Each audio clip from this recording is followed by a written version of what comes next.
This is the Yanks Go Yard podcast with Adam Weinrib and Thomas Carranante. Welcome to the Yanks Go Yard podcast. I'm Adam Weinrib alongside Thomas Carranante. Don't worry, Brian Cashman's going to be at the GM meetings. His flight's just delayed by several days and not booked. The GM meetings are wrapping up. We are here, boots on our ground, in our apartments, in the tri-state area. We're nowhere close to Las Vegas. Fabulous Las Vegas, where GMs roll the dice and accomplish absolutely nothing. The GM meetings are for listening to Scott Boras, which we used to do at the winter meetings. We used to be a proper country. Why are we doing that early in mid-November, listening to Scott Boras's pun fest, everybody giving him credit for the Cody Bellinger Top Gun puns? And may I just follow up by asking why Cody Bellinger is not from San Diego? He's of no relation to Tom Cruise or Miles Teller or Daniel Stern or Anthony Edwards or anyone in Top Gun.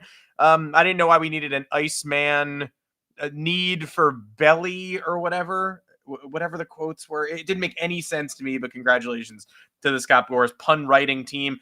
Brian Cashman did have some availability this week, did speak to the media. We learned a little bit more about the Yankees' plans. It didn't take much reading between the lines to get a couple of tidbits of information, although we do wish he had been there to, again, lay some groundwork, lay some blueprints, whatever gets done during this period of time. The rumors come and go. This morning, there was a note that said the relief market was going to move super quick. Like an hour later, there was a note that said, I don't know what that note means. And then nobody signed. So no real movement, unless you consider Oscar Marin going to coach in Cincinnati, unless you consider there was a really insignificant Royals trade, right, that I've already forgotten. Not Royals and A's? Royals and I don't know. Nick Anderson went somewhere. Either way, the Yankees are inactive this week, but so same with everybody else. So we'll learn more, but we do have some Cashman quotes to break down at the very least. I'm Adam Weinrib, joined as always on every Monday, every Thursday, 2 o'clock Eastern, here on the Yanks Go Yard podcast stream and on the audio feed of your choice with Thomas Carranante. Thomas, welcome to the show. Thank you. It was Royals Giants. How about that? Mason Black. Had to look at that. Yeah, that's someone noteworthy. That's whoever that is. I don't know who that is. They're going to be recording the final out of the World Series next year. The Scott Boras stuff, the pun. So the puns have been around for a while. Did he, like, maybe back in the day, he seriously hired like a creative writer and was like, I need you to like give me some punchy stuff. Yeah. And then it ended up being so bad that he considered firing the writer or writers, and then realized that after the first or second time that it happened, it was becoming a staple and was kind of being part of his identity as an agent. And then he was like, nope, you're hired full-time, benefits, the whole nine. This was worse than ever, though, because Tarek Barrick, like, he's doing Scooble a year ahead of free agency. Like, he clearly was like, I'll do my best Scooble stuff next winter, but I'll do the B-rate stuff this winter. And then, like, he couldn't even keep a consistent theme. Alex Bregman, he was like, nobody wants a Brexit. And everyone was like, okay, so we're doing, like, British humor. But then the whole thing was about Boston coffee, which, like, a Dunkin' is famous, but is anyone like, oh, yeah, I got to get that great Boston coffee? Not to me, which led to a bunch of people being like, is this a phrase I don't know? Like, Boston was a real dark roast last year. And it's like, no, it's just Scott Boras going for a real C- to discuss Alex Bregman's impending free agency. Like Michael Scott at Improv. Yeah, he pulled a gun out midway through talking about Pete Alonso. I feel like Alonso, he was just doing like alliteration. He was like, Polar Pete is precipitously powerful. Like, it's not even puns. It's just like other linguistic characteristics. So again, I thought this happened at the winter meetings. I don't know why we used like an hour and a half to talk to Scott Boras this week. I guess that's why Brian Cashman didn't show up, because I wouldn't want to be there either. No, Brian Cashman not showing up was funny stuff because it came out of nowhere. It was reported that he wasn't showing up, and people were like, are you kidding me? He's not going to show up. And then, like, Aaron Boone wasn't going, but I don't know if it's customary for managers to go. But then, like, David Price is there. Like, yeah, it's always weird. There. Yeah. It's always a bizarre collection of people. But for Cashman to not be there for the first time in his career felt weird. And it felt like, at the time, before you knew anything, it felt like dodging facing the music. And after another early exit, after another season where one of the Yankees' rivals made it further than they did, not to mention Game 7 of the World Series. And honestly, a series it felt like they should have won.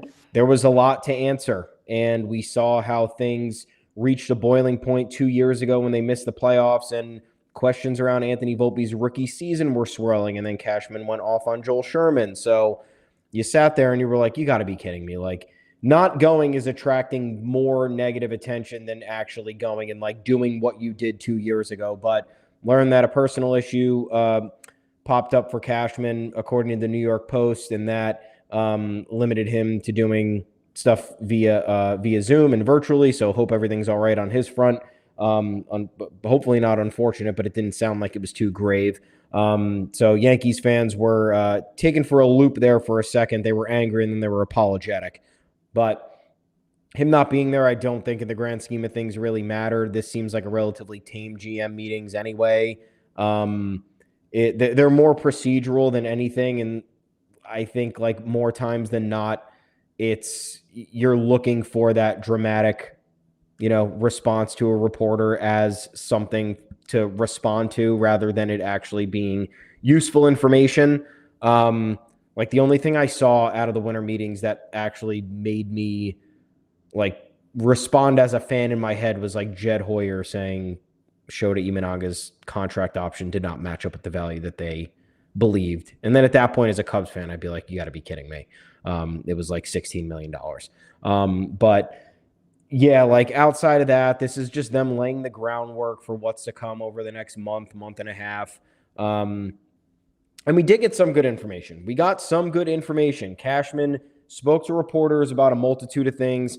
I'm not discussing any of the other stuff where the reporters are asking questions about the fans, talking about the Yankees being too analytical and stuff like that. I'm done with the Yankees responding to this stuff. Now, the fact that they're even responding to it just makes me feel like they feel the need to defend their poor processes. And it just, like, I don't care what they have to say. Because now Cashman's saying, oh, yeah, everything's up to Aaron in the dugout. So it's like, okay, so you're being criticized for your analytical approach, but you're saying it's not an analytical approach that's holding you back, right? It's all up to the manager. Okay, great. Then it's bad managing.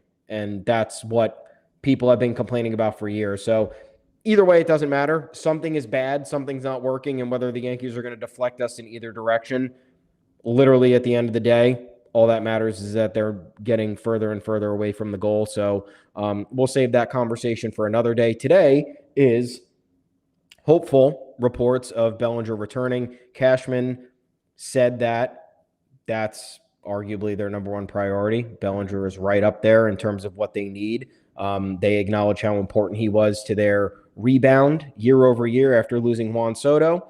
They talked about how his presence in the lineup helped uplift Aaron Judge, for example. It helped give the lineup a different profile than they've been used to in the last few years. His versatility, don't need to mention it much more. All three outfield positions and first base going to be incredibly valuable even as he ages. And Boras kind of said the same thing, said this was a great fit in New York.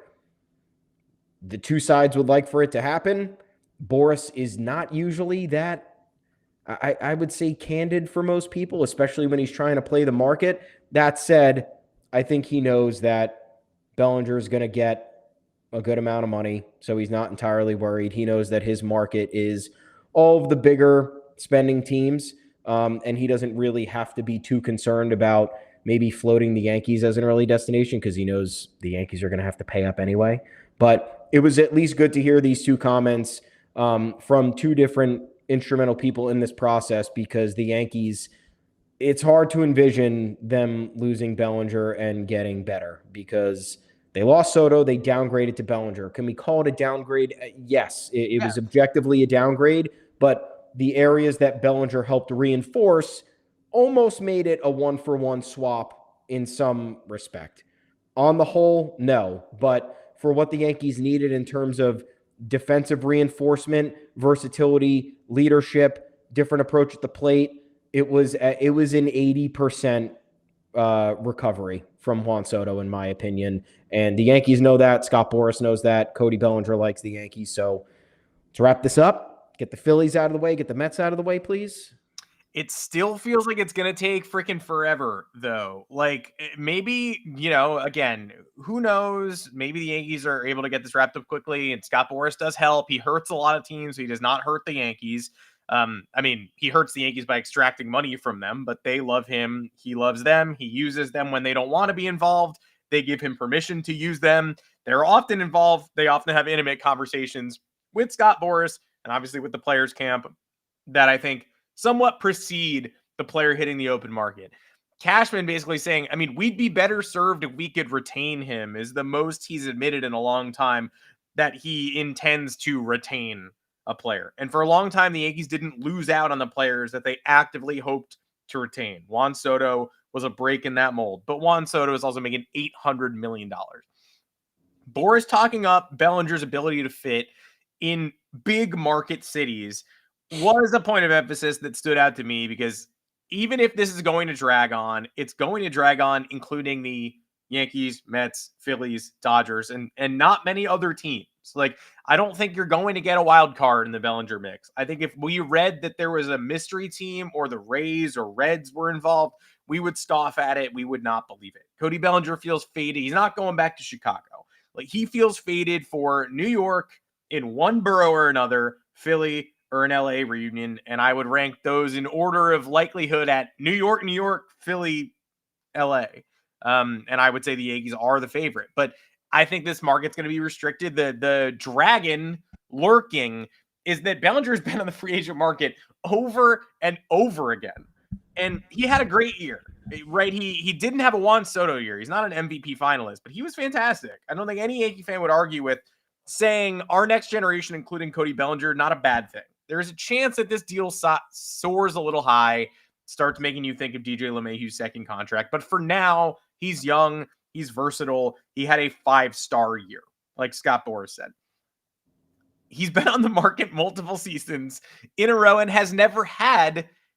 It's been a while since he's been non-tender. He's been putting up either, you know, the season in Chicago where he was a little above average taints this a little bit, but he's entered free agency after great seasons before. Is this really the year that he gets the 7-year, $180 million offer? Like year 4, the opportunity well down the line? Or is this just another year where he doesn't quite get what he wants and it's coming in closer to 100, 110, 120, and then it comes down to geographical preference, and that seems to be the Yankees? That I don't know. It is worth also throwing in the weird-ass Ben Nicholson-Smith quote here, because a lot of people are rightly claiming that Kyle Tucker's market is going to come down to the Dodgers or Cubs. I've seen some things about how the Dodgers don't want to go long-term on Tucker, and they're not going to get him if they don't go long-term on Tucker. So what would they do? Basically saying they're not going to get him. I mean, we were saying fake-ass Bryce Harper deal that they offered and didn't get? We were saying the same stuff about the Dodgers and Juan Soto last year. Like, ultimately, I do think the Dodgers had the lowest bid on Juan Soto last year. And we're probably the least interested of all teams on Juan Soto last year. But Ben Nicholson-Smith, some plugged-in people say the Yankees seem far more likely than the Blue Jays to blow him out of the water. That's a Toronto reporter responding to the insistence that it's going to come down to the Dodgers or Blue Jays. This is the golden opportunity for them to finally win a bidding war with the Dodgers, make that news. There's also been something about how the Yankees are going to blow the Blue Jays out of the water for a high-end reliever. I don't know. I don't see Kyle Tucker as an option in New York. The Bellinger thing feels somewhat inevitable, although going to drag on longer than we wanted to. These quotes reinforce that. Like, did anyone even ask Cashman about Kyle Tucker? Like, not to my knowledge. Anything. Yeah. I don't know where Kyle Tucker's going, really. Like I said, last episode, I wondered if he would take a 1-year, $40 million deal. From the Dodgers. Yeah. Hey, I mean, Blue Jays could be an option. They have World Series revenue now, and they just gave out a $500 million contract. So I don't know. I don't see how it fits in with what the Yankees are doing, but can't rule it out until it's all done, right? Speaking of spending, some good spending news, right? Mm-hmm. So we said the Yankees weren't going to give Trent Grisham the qualifying offer. We did. They didn't. They did. They did. We're wrong. We were wrong. Yankees were right. Sorry, Brian. And we thought that it was silly because the risk reward was have a $22 million 1-year deal on the books or get a late 4th round pick in return if he signs elsewhere. And then we thought that also meant, okay, if they're offering him this much money, which is essentially near the equivalent of what he's earned for his entire career to date, he might be inclined to take it, which means they're looking at the Cody Bellinger market and they're saying, this isn't looking good for us. Those were easy first conclusions to draw based on A, Grisham's track record and historical earnings, B, the market surrounding Bellinger and the fact that you keep hearing he's going to earn closer and closer to $200 million, which you would think takes the Yankees out of the running. But on that note, Brian Cashman said that, well, first of all, Trent Grisham reportedly is going to decline the QO. Yeah. So we all got masterclass by Cashman. The Yankees are apparently going to get this 4th round draft pick, which, hallelujah, nice job. Great. Secondly, he said yesterday that Grisham accepting the qualifying offer was not going to affect their pursuit of Bellinger. So, 1, that's good. That means they're willing to spend. 2, that means they're considering essentially running back the same roster, which, again, we weren't opposed to 2.5 months ago, but we saw how things ended, and I don't know how I feel anymore. I don't know what the answer is. There's not that many free agents available that would, I think, tip the scales for the Yankees. Trade market's a different story. You got Byron Buxton potentially waiving his no-trade clause if the Twins continue to tear down. It could be interesting, but I guess at the very least it's good that spending might not be too much of an issue for the – generally it's not. Again, we just know they have those markers in place where they say we're going up to this point and we're stopping. Brian Cashman said Hal Steinbrenner did not give him an ultimatum on a number and that the payroll situation is always fluid. Then again, actions speak louder than words. They have remained at the same threshold of the payroll for however long. They decreased payroll after acquiring Giancarlo Stanton during Aaron Judge's rookie surge in 2017 and from 2017 to 2019. So until, I guess, the Yankees blast through the Cohen tax, we will believe what they have to say. Other note is this. So if the league is truly concerned about going into a lockout after the 2026 season, and there is potential work stoppage, which would mean teams are not paying players because, you know, we saw what happened in 2020 with the COVID season. There was the prorated salaries and all that. Could the Yankees be inclined to spend more this offseason, knowing that next year they could either one of two things, right? Maybe they make a World Series run in 2026. They have some revenue for that. They could pay it into the next year. Or, God forbid, an early exit. There might be a work stoppage and they might be saving a few $1 million to start 2027. Like, I don't know. It's just something I thought of. And the fact that they haven't got a mandate on the payroll just yet, just reading between the lines, I don't know. But good job by Cashman on the Grisham qualifying offer, I guess, if we're going to get a draft pick out of it. Great. If we sign Grisham to a multi-year deal, that's a reasonable AAV. I wouldn't necessarily be opposed to that either, but there's a lot that still needs to be figured out. It's got to be 3 years, though. Like, if the Yankees pull an Aaron Hicks and try to get ahead of Grisham's future by giving him a 6 or 7 year deal, no, that is an absolute no. 3 years, fine. I will welcome if we can lower the AAV below 22, 3 years at 50 or something, like, fine, and should be tradable. I don't think the playoffs showed me that Trent Grisham is going to fall off the face of the earth. And I don't think it should be forgotten how clutch he was, how key he was to the way that the Yankees surged late in the summer when it seemed like their season was over. Of the 10 biggest hits of the year, I feel like 7 out of the 10 are him and Judge. Like, it was Bellinger's grand slam against the Mets. It was Grisham over and over again. It was Grisham with the bases loaded. It was Grisham in Atlanta. It was Grisham in Houston. Like, I will forever be thankful for what he did. But yes, we got to the playoffs and the lineup construction did not make as much sense anymore. And he was not a leadoff hitter anymore. And the Yankees needed someone they could go to there. And the best they had was Paul Goldschmidt. And he is also not a leadoff hitter. The lineup was busted. A-Rod got guff for saying a couple days after picking the Yankees to win the World Series that this is the most poorly constructed roster he'd ever seen. And rightfully so. Those are two silly, diametrically opposed things to say. But when he said that, he believed in the Yankees returning to form at the start of the series, and then he watched them get exposed and undermanned and not have a traditional leadoff hitter and not have a true bottom of the order and not have contributors up and down. So I disagree that it was like the worst constructed roster you'd ever seen, but I do understand why watching Grisham in the leadoff spot get exploited by playoff pitching in Toronto did change his viewpoint a little. It was the first time all year I couldn't trust Trent Grisham. Yeah. So running it back, I think watching Grisham get the QO, watching Bellinger be the Yankees' focus, it wouldn't be the worst idea in the world to bring both back. Of course, it would not be. But you're talking about Yankee fan malaise. You're talking about the Yankees going from Juan Soto and the World Series to Plan B and the ALDS this fall. So they take a step back. Fans are already notably on edge about, and that's before you even check who's available this offseason.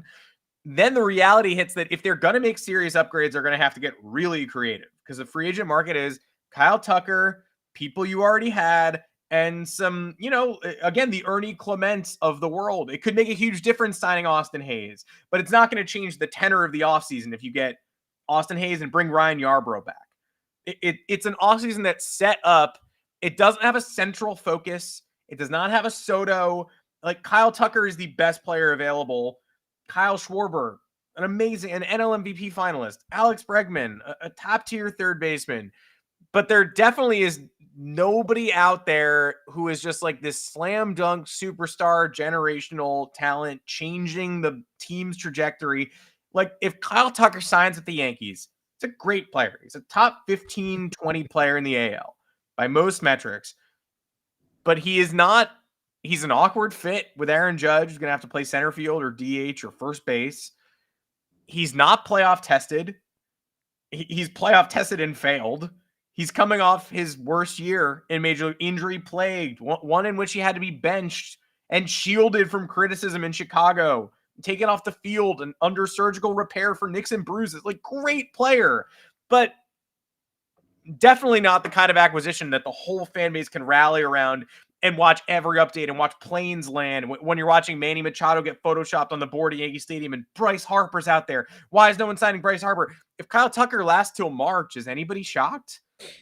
Like, to me, no. So I don't think it's a coincidence that in an offseason where two big targets are players we already had and failed with, technically speaking, last year, and the upgrades are either not coming here, like Kyle Schwarber and Bregman, not on the table, or Kyle Tucker, who he gets here and you've got a lot of what's next and you've got a lot of immediate questions. You've got a lot of Yankee haters turning that addition to the payroll against you.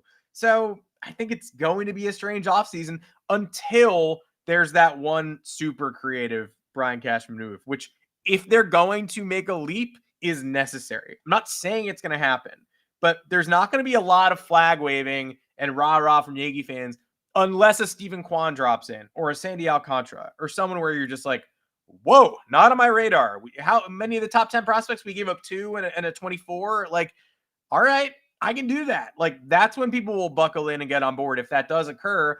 If it's bringing back Bellinger or Grisham, I mean, it might be the right call, but it's definitely not going to rally everybody. I'm once again asking for Zach Neto. Is it too hard?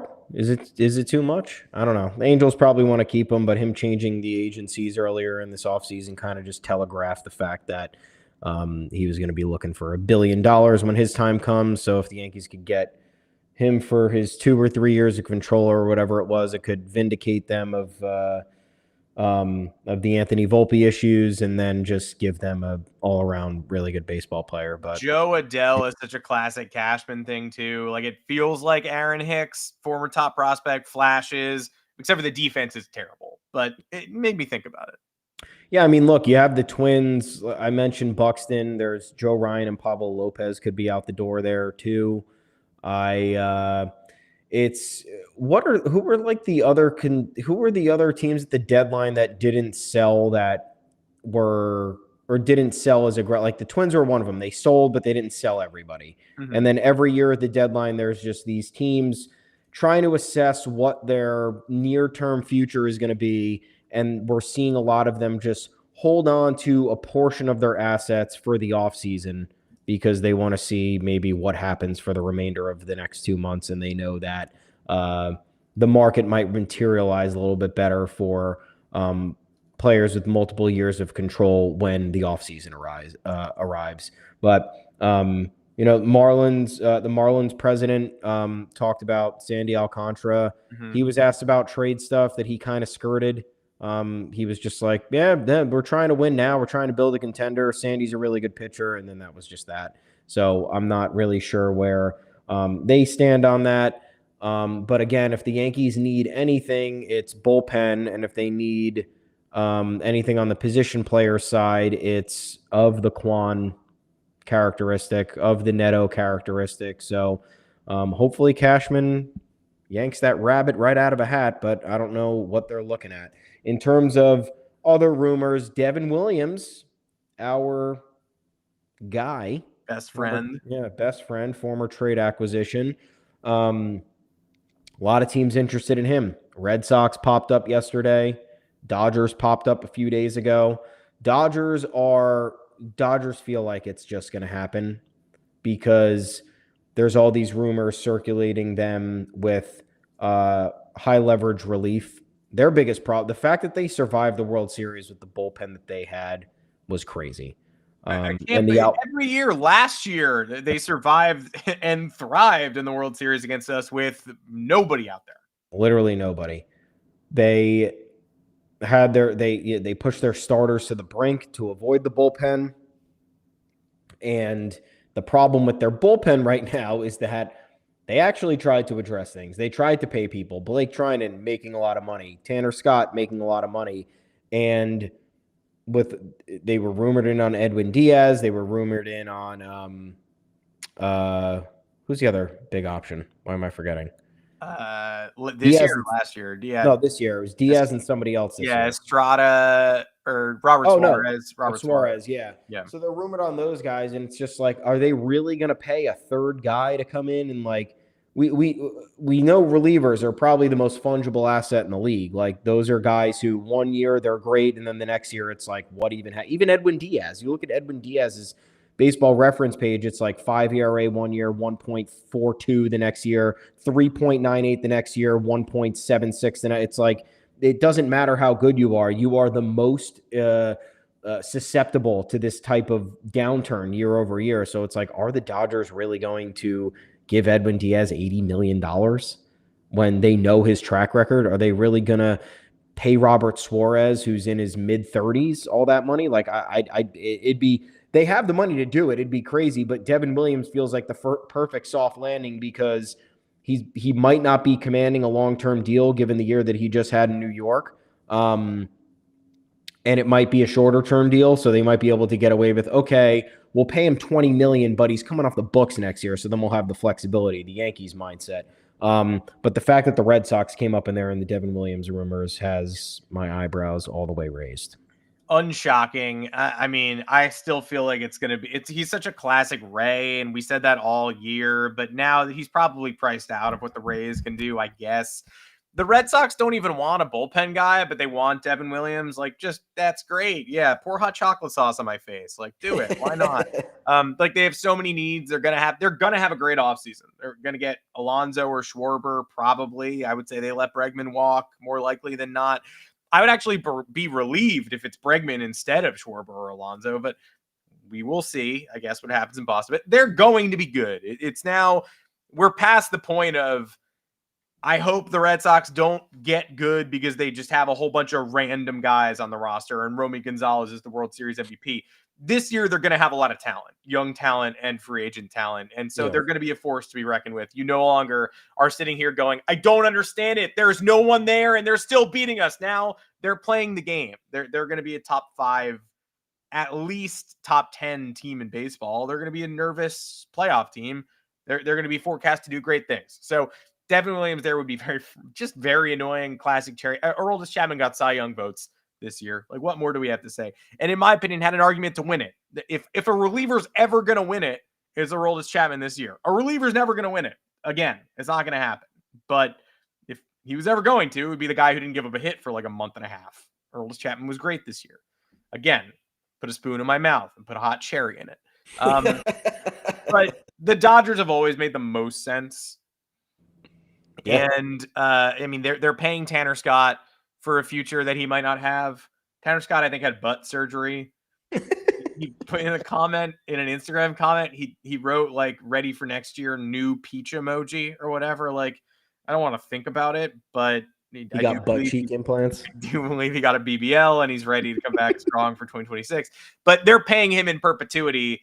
Kirby Yates was terrible this year. He's off the books. So yeah, I mean, again, Robert Suarez for 3 years, 56, or Edwin Diaz for 4 years, 92, or Devin Williams, who was really good in August, September, and October, most of August, not all of it, September and October for 1 year, 17.5, 2 years, 29 with like an option or an escalator. So like, yeah, I mean, I would pay that. A team with riches should pay that. Devin Williams did enough this year that in the 8th inning, so I'm not penciling him into the closer role, but I'll sign him. The Yankees are not signing him, but yeah. a good team with money that doesn't want a long-term commitment and wants an all-star level closer. It's someone who could definitely take over in a pressure situation. I'll never know what happened to Devin Williams when he was so uncomfortable for 2.5 week stretches. It looked like he'd never pitched before, and then he snapped back into reality and got it back. I'm glad I don't have to think about it anymore, but you definitely, whatever the market rate is for that, I think you pay it if you're a wealthy team. And the Dodgers are in need of that guy on a short-term basis. They should absolutely sign Devin Williams. And he fits perfectly kind of. They do closer by committee. They never really have one guy. Like it was Kenley Jansen for a while, and then after Kenley Jansen left, it was, all right, we're just going to get a bunch of guys who can handle high leverage, and we'll ride the hot hand in any given month, week, or whatever. And that might help Devin Williams a little bit. They kind of did that with Devin Williams this year. They glued him to the closer role, and then they realized, oop, not working, got to take him out. And then when he was being flexed in between, okay, handle the 9th. Oh, you can't this week? All right, we're going to put you in the 7th. All right, we're going to try not to put you in high leverage, but if we go to extra innings, you're going to have to. So just be prepared for that. Or if you really suck, you're going to the 6th. So I feel like that helped Devin Williams get back on track, and maybe he look. I don't know. Some of these players are small market dudes. Like I don't know what Devin Williams is. I haven't had enough. I don't know enough about Devin Williams. He spent most of his career with the Brewers. He went to the worst possible singular destination in order to handle a closer role on a 1-year basis. There is no worse team than the Yankees to play shortstop or to be closer. It's over once you come here. So the fact that he had nothing to prove beyond this year in New York put him in a box, because it was like, if you have a bad month, you're done. It's over. You already made your impression. If you cost the team X amount of games, you've already made your impression.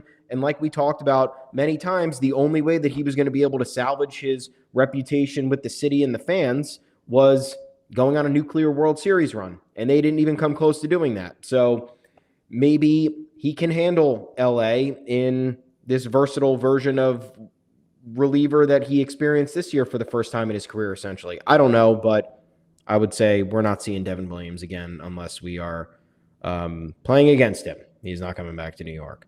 But what if we get Paul Skenes? What if we got Paul Skenes? This is crazy stuff. This is the most fun we may have all offseason. Like, we just talked about how there's going to be kind of a malaise. It's because it's familiar names and it's a lot of it. It might take a long time just to bring Bellinger back. And so, like, if we do get Bellinger, we do a, like, Bellinger's back show. Like, people are going to be like, I know about him already. I know what he does. So the most fun we might have is Randy Miller talking to an anonymous Pirates teammate who, like, all right, Thomas, what are the odds you give me on this person existing? Just like off the bat. Is this a real guy, an anonymous Pirate? Yeah, anonymous Pirate. 14%. I don't think it's an anonymous Pirates player. I think it's what Google Docs tells you when an unauthorized email is viewing a doc, like anonymous Pirate, eponymous hippo, or whatever. Like, I don't think it's a dude. But according to Randy Miller, also Randy Miller just like walking around the GM meetings like an assassin. Like, we told you nothing interesting happens at these unless Brian Cashman happens to pop off and get pressured. Meanwhile, you've got Randy Miller approaching Ben Cherington going, Paul Skenes' teammate, who I won't reveal the identity of, says he wants to be a Yankee. What do you think about that? And Ben Cherington, like, what the fuck are you talking about? I'm not supposed to be talking about this today. Ben Cherington had already gone on record saying, Paul Skenes is here for 2026. I don't think you guys know what Paul Skenes means to us. We're not doing that. Count me among those who are like, hey, team, the Pirates might be kind of good. All they have to do is spend $25 million. They do not have to spend a lot of money. They're not a monstrous overhaul. Paul Skenes and Connor Griffin should be up this year. Ben Cherington said it. Not a lot of teams fail with a pitcher and a hitter this good. So, like, bring them along correctly. But yeah, there's a minor league core. There's so much pitching. Just give me 2 veterans and 2 bullpen arms. The Pirates might actually be good. Randy Miller's still walking around with a live grenade saying that one of Paul Skenes' Pirates teammates says Paul knows that the Pirates are cooked, has no faith in leadership or ownership, which, again, none of us really have faith in Pirates ownership. And the faith in Pirates leadership isn't that much greater, but that Paul's just walking around the locker room going, I don't like it here. I don't like what they do. I don't like what they're about. And guess where I want to go? The Yankees. Like, I guess he's not in the locker room saying this, but he gets together with his anonymous teammate enough that this comes up all the time. There were rumors that Skenes that he's an Anaheim guy, eventually wants to get to the Angels. Free agency is going to be lucrative for him. I don't think the Pirates are going to keep Paul Skenes for life, but I'm pretty confident that Paul Skenes isn't walking around ringing a bell, going 312 days till I'm on the Yankees through the locker room. And then an anonymous teammate leaks it. Skenes pushed back big time against this. Jason Mackey, the Pirates insider, said this rumor doesn't track with the type of leader Skenes has been from day one. And he's spoken to Skenes, his girlfriend, his family, everybody. And just none of this sounds like Skenes. I would agree. If you watch the clips of Skenes winning the Rookie of the Year or the Cy Young in 24 and 25, last year he went viral for just Livy Dunn clapping while he sat there stone-faced. And this year he had a bunch of family over and he smiled 6%. Like, definitely, I don't think Paul Skenes is the kind of guy who would agitate for a trade, who would say it enough that he hates the team he's on, that his teammate would be anonymously leaking to the press. And Skenes, some pretty strong comments to Stephen Nesbitt. There are 29 fan bases that expect us to lose. I want to be a part of the 26 guys that change that. Refuted the report he wants to play for the Yankees. I can't believe he even had to address it, but he did. And he talked to their new pitching coach before he was hired and basically said that same sentiment. Like, a lot of people are laughing at us. Do you want to be the one who gets it right, who believes in us, who helps us work through these problems? Like, there are certain people who want to take it the easy road, and there are people who want to take it the hard route. Which kind of guy are you? And the pitching coach called Skenes back and said, I'm the kind of guy who wants to do it with you and work hard. Nothing about Paul Skenes suggests he is going to fight to get to the Yankees as quickly as this season. Even less about him suggests that he's going to call Randy Miller or tell an anonymous teammate to go talk to Randy Miller about it. Still blocked, by the way. I am still blocked by Randy Miller. This is not to say Paul Skenes is going to end his career in Pittsburgh. I don't know if it's going to work out. The earning power is going to be too large, but he's definitely going to try to win while he's there. And the Pirates, I think, will be better this year than last, but they need a meal ticket. They cannot enter this season without Paul Skenes.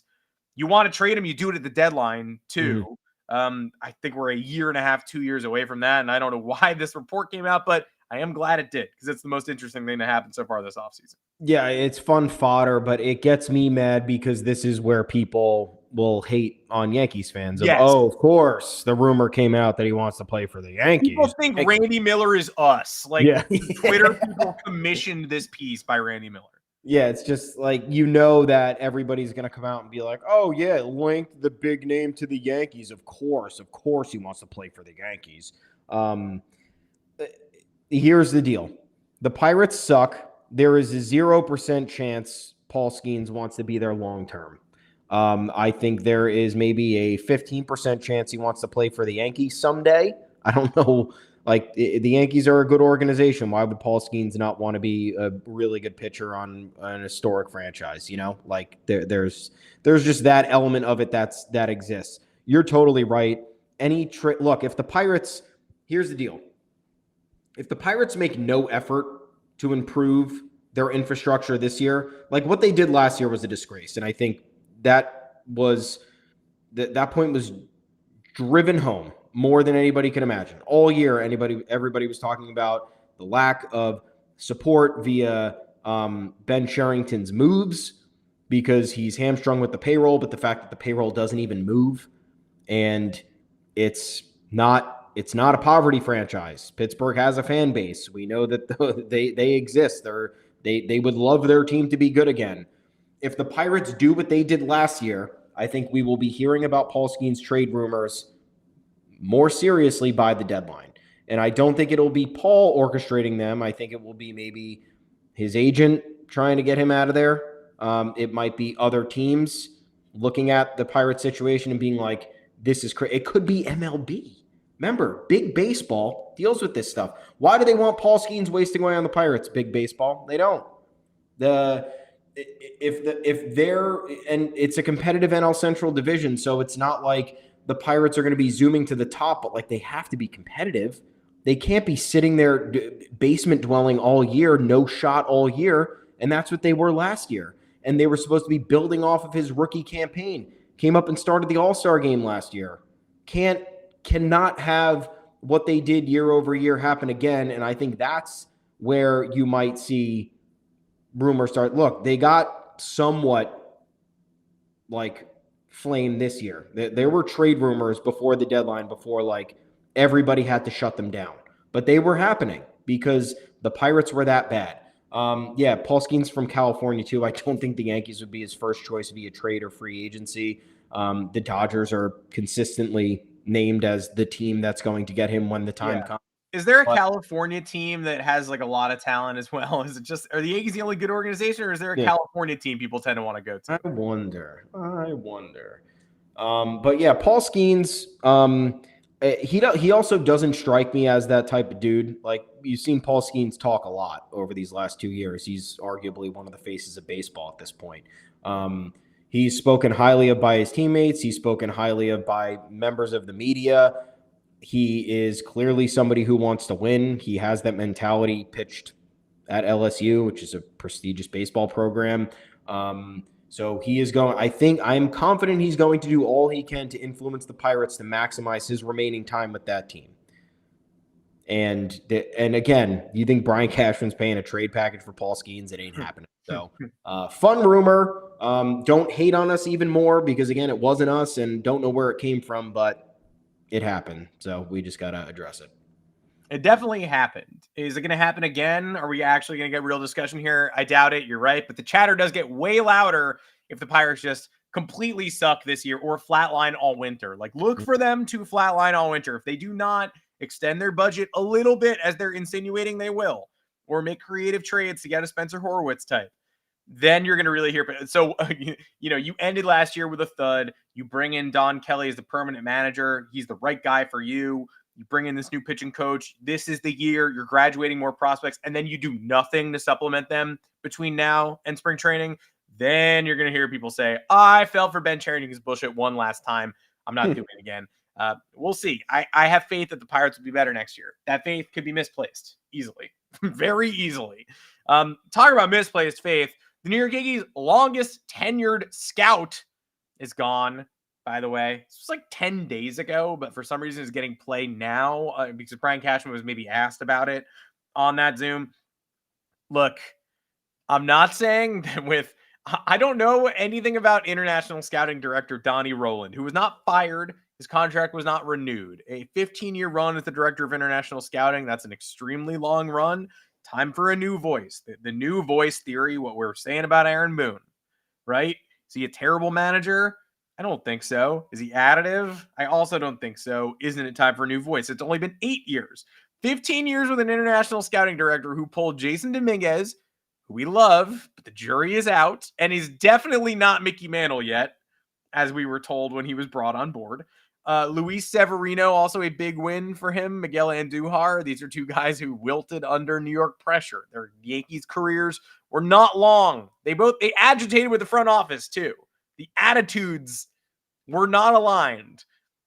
This is a man who spearheaded the sign. 62-year-old man who spent 23 years with the organization.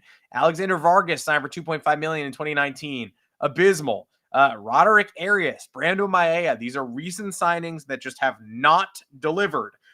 If the Yankees are going to be a behemoth, that involves the international market. That involves Japan, which is not Donny Rowlands' purview, and nothing is Donny Rowlands' purview right now because his contract ran out. But Tatsuya Imai, like Brian Cashman has indicated he's going to be strongly in that market this year. The Yankees need to get back into the Japanese talent mix.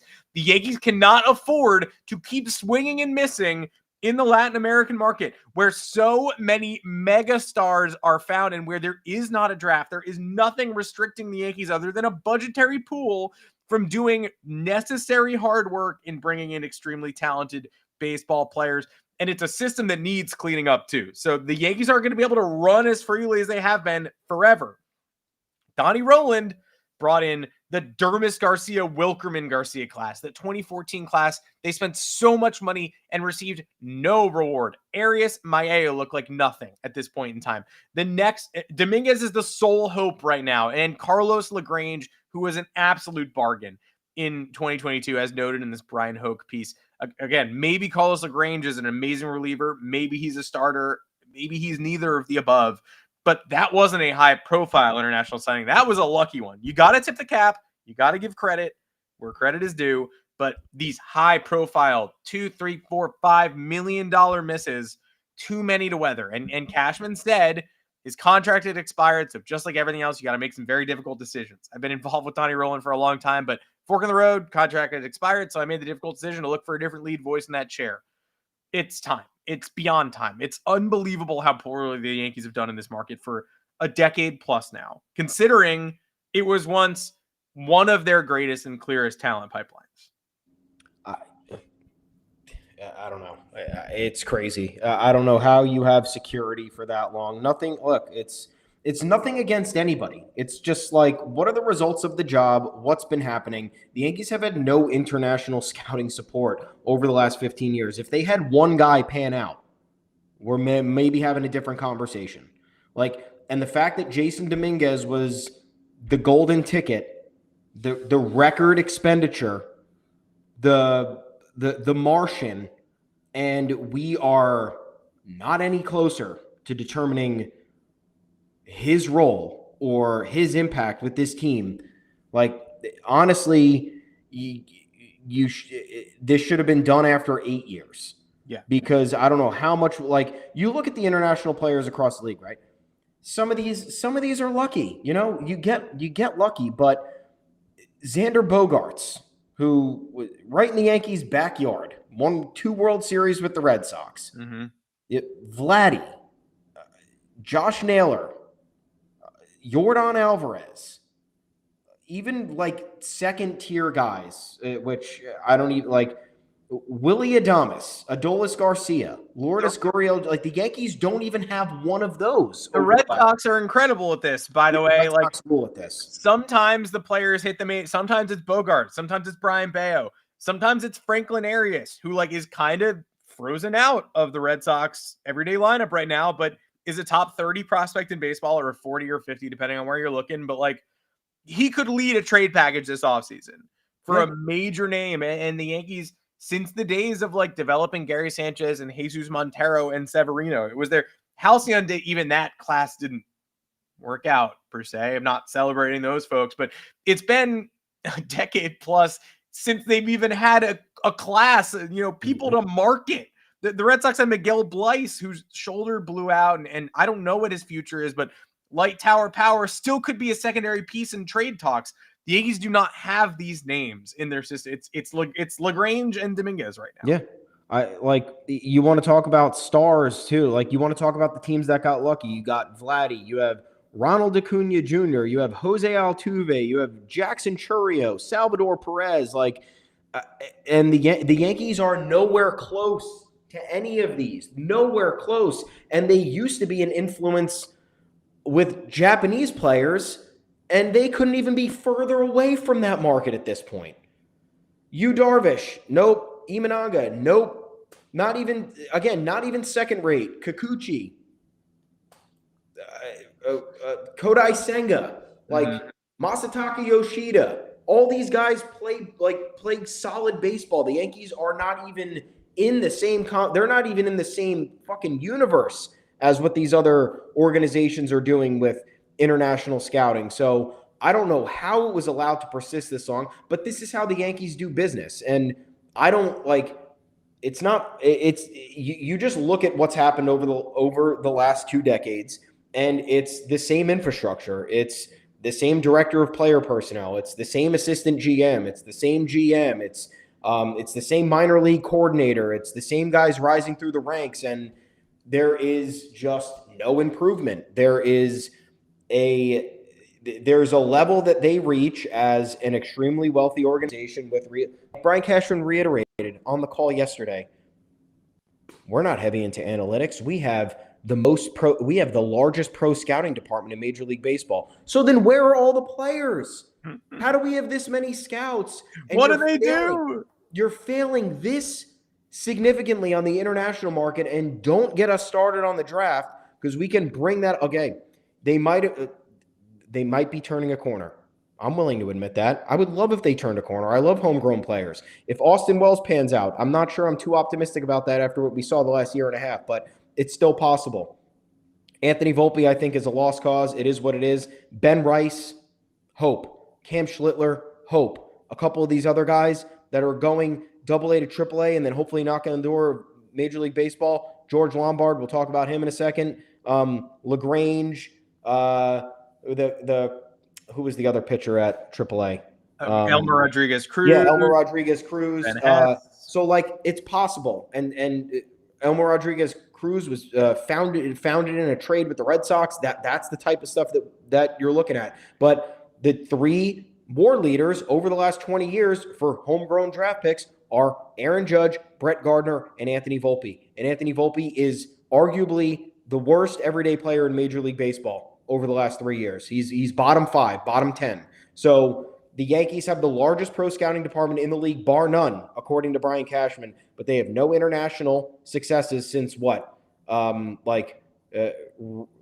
Robinson Cano, like in terms of Sevy, like what is a success? Yeah. So the 2 successes under Rowland were Sevy and Miguel Andujar.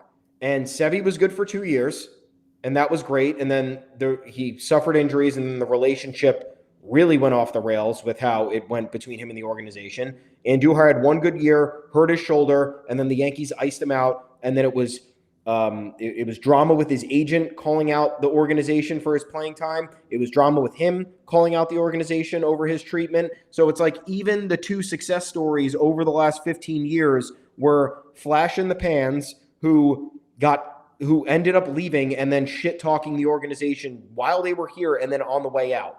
So whether you recruited guys who were combative like that, or you treated them so poorly when you were potentially able to cultivate them into a success story and didn't, then we're looking at 2 major problems in the process. And then domestically, again, hopefully we're turning a corner, but there are no major successes domestically outside of essentially Aaron Judge over that time frame. So largest pro scouting department, amazing. Probably going to need to see a few more results than if we're not relying heavily on analytics, or we're not just looking at spreadsheets to determine who the next great player for the Yankees might be. Also makes me wonder, Kevin Reese's boots on the ground right now, or I guess earlier in the week in Vegas instead of Cashman. He's the guy who's probably going to take over when Cashman's contract expires, or if they let it expire, if they pull a Donny Rowlands on Cashman. And I don't know. What is the difference between the 2 parties? I would love to know. And hopefully that's one of the first things they establish, instead of just saying, Brian's legacy is incredible, need to uphold that, which is what they are going to say. But we'll see in a couple of years, maybe. Final notes. I mean, Cashman did speak on George Lombard Jr. yesterday. And I did think it was interesting because he said, quote, offensively, it looks like he needs more time. So I don't disagree. And that's not a dig. He's not a finished product. He 20 years old. He's not going to use 20. He's not going to start on opening day. He's on an option to fill in for Anthony Volpe. But usually what he does is talks up these prospects. Caleb Durbin last year, he made it very clear he would be on our opening day roster, and he wasn't because he was on Milwaukee's, because we traded him for Devin Williams, 3rd place rookie of the year. Oops. Ben Rice this year, yesterday, he said, I view him as an everyday player. Great. So I guess we can move platoon first baseman down the priority list, or you're trying to shop Ben Rice. I view him as an everyday player too. I don't think that's controversial, but still Cashman usually veers on the side of if he sees something he likes, he talks about how spectacular that person is. And that's usually an indicator that they're maybe going to be needing to look to pack their bags. And instead, George Lombard Jr. got the taste of the high minors this year. Double-A, it wasn't that the defense was there. There were days when the highlights would get tweeted and it would look spectacular. 8 homers in 108 games. Some of the game power started to develop more so this year than last year. He definitely hit for more power at Double-A than High A, but yeah, he hit 215 with a 695 OPS, and he had flashes, and he also struck out 124 times. So Cashman's not reinventing the wheel, but it was noteworthy to hear him basically say, yeah, not going to be an opening day thing. There's something to work on. He's not going to Volpe him. He's probably learning a lesson here, but certainly not advertising or talking up Lombard Jr.'s ability to contribute soon. Yeah, I mean, I'm glad he addressed it in some capacity. I know Yankees fans, when Lombard got promoted earlier this year, were saying, I mean, we said it for a minute, like, is Anthony Volpe's time on the clock here? Should he be looking over his shoulder? The results were not there after he got promoted. And it's, again, not an indictment on his performance. He is young. The Double-A is arguably the hardest because that's where all of the top prospects are. And Triple-A is a lot of filler veteran players who aren't as obviously talented or not working their way up, fighting for that, coveted roster spot. Some of them are, minor league play. They're just lifelong minor league players, or they're there in case of emergency of an injury on the major league roster. So I think the future's still bright with Lombard based on what we've seen. If the Yankees learn from previous mistakes, they will ensure that George Lombard gets the attention and the care that he needs on the offensive front, so we don't run into another Anthony Volpe problem where they pretend to ignore everything and say, oh, he's really talented, he's going to figure it out. It's like, no, he's really talented. He needs help figuring it out because he is 20 years old and doesn't have all the answers. So somebody help him and do it now. Do it now. Now's the time. No AAA cameo yet either, too. We got a lot of runway to go here. Yeah. Maybe we see him sooner rather than so later, but not going to happen opening day. Have a good spring. Looking forward to it. Just a final note was at a fundraiser this week where Sarah Langs was honored, as well as Gerrit Cole. The ALS United Greater New York's annual Lou Gehrig Legacy Gala. It went last year, went this year. It was incredible. I'll cover it as long as they'll have me. You got some great written content going up this week related to that, and some video content as well, I believe. But yeah, it gave us a chance to get up close and personal with some people who we haven't had a lot of face-to-face with. John Flaherty, David Cohn spoke to us, both unsurprising, I would say, but Flaherty talked a little bit about Ben Rice and the way he envisions him. Cohn talked about, he agreed that I fed him a little bit, but I asked if Cam Schlittler's Game 3 was the most impressive playoff start he'd seen since Clemens in Seattle, and he was like, Clemens in Seattle is the best game I've ever seen. But yeah, he did say he had that old school mentality like Clemens, and that's probably why it seemed so incredible to us to watch and so unexpected. But Cole, of course, the most noteworthy attendee for Yankee fans, full beard, walked the red carpet with Amy, spent some time with each and every reporter who was there. We all got like 3 minutes or so one-on-one with Cole. Cool. It made us, I think it made I don't want to speak for everybody there, but it made me miss just his aura last year. And he was around the team, but was he, for the first half of the year, he wasn't there. He was missing a lot of crucial road trips. As he noted, this is a year when he's going to get to be that mentor, and you could see it on display. Obviously, a bunch of people asked a variation of when are you going to be back. He will not give you a time frame. He won't say much. The Yankees clearly don't want him to, but he looked fantastic. And all he would really say is it's I can't tell you much. I'm going to go ahead and say opening day, probably not in the cards, but we're working on it being as soon as possible. I don't think anybody expects opening day. It's kind of ridiculous if you do, but his mentality, his mindset was that this is a year, the recovery is basically over. This is a year where he's going to make an outsized impact, mentorship and on the field. And the attitude he was giving off, no limits. He was willing to talk to anybody about anything, seemed affable, obviously cared about the cause, goes without saying. Also talking up Will Warren to people who didn't ask. There were some rotation questions that didn't include Will Warren. And he made sure to be like, gotta give Will some love. Like, people were asking about what does it mean to join a rotation? Schlittler and Rodon and Fried. And he was like, Will deserves to be in there too. Gotta give Will some love. So I think Will Warren's kind of his guy. If you asked me who Gerrit Cole is going to mentor more this year, I would say Warren is a dude who he has a close connection with, and who obviously that predated last year. But Schlittler got some time in the dugout with Cole, of course, but got some time in the dugout with Cole when Cole couldn't throw. So we're looking at a season where Cole's going to have more of an impact. He's not going to miss road trips. He's going to be there every step of the way. In terms of singling out farm system talent he wants to work with, didn't necessarily get that answer, but it's very clear he thinks highly of Warren. It's very clear he spoke highly of Cody Bellinger too. Thought one of the reporters was breaking the news that Cody Bellinger was coming back. And then that was not the case, but he basically gave the Boras speech about Cody Bellinger. Big market, fit everything we needed, so versatile, would kill to have him back, huge piece of it. So, his offseason preferences, that falls right in line with him. Whatever, I just want him back. And seeing him interact with the reporters, have that time, be so gracious, and also just like seem like himself. Didn't seem down. I think we're all ready for a new Gerrit Cole season. A new Gerrit Cole season, baby. Yeah, I'm excited for that too. Hope that event was fun. Really cool way to honor. It was for Sarah Lang, or she was like the main person there. Yeah, Cole was nominated and honored too, which was kind of wild. I guess just for last year it was John Sterling. This year it was, Sarah Lang is pretty clear, was the main focus of the event. She was there. It was amazing. Cool. Very nice. More boots on the ground stuff in 2026. Let's do it. That's our vow. We appreciate everyone joining us on the show, on the site, reading content, absorbing it, however you do it. If you're on the podcast feed, we thank you too. Monday, Thursday, moving forward, we're getting into the off seasons, the best time of year to listen, to watch, to read, to interact. I'm Adam Weinrib. You can find me on Twitter at Adam Weinrib. Thomas Carranante, where can the people find you? At Tommy's_takes. Don't forget it. At Yanks Go Yard FS is the official Yanks Go Yard social media account tag. yanksgoyard.com. Go there and read. Don't forget to like and subscribe to the YouTube channel. Enjoy your weekend, everybody. Could be rumors leaking out for the next few days after the GM meetings.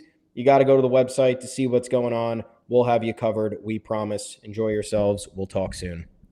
We will talk soon. We will talk next week. Please come join us, read us, listen to us. Until then, take care, everybody.